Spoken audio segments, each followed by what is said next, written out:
Welcome to Blizzard Fire. We hope this video helps fire up your solution. In this video, I will show you how to make a paper oxygen mask, perfect for a costume or prop. First, gather your materials. You'll need sturdy paper, like cardstock, along with scissors and a strong adhesive. Don't forget a pencil, a ruler, and an elastic band for the fit. Make sure your crafting area is clean and well lit for the best results. Now, let's start shaping the mask. Begin by cutting a large paper rectangle, about 8 by 10 inches, which will form the main body.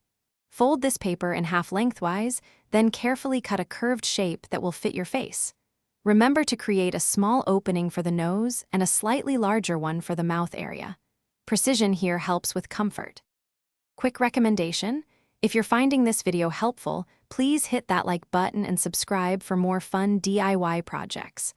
On another note, life's too short for cheap socks, so go darn tough. They even come with a lifetime warranty. You can find the link for these amazing socks and other great deals in the description below. Now, let's get back to the video. With the basic shape done, it's time for the finishing touches. Reinforce all the edges with extra paper strips and secure every seam firmly with glue for durability. Next, attach an elastic band to the sides. This ensures a comfortable and snug fit around your head. Finally, feel free to decorate your mask with markers or paint, adding your own unique, personalized design. Thanks for watching. If you found this helpful, don't forget to like and subscribe.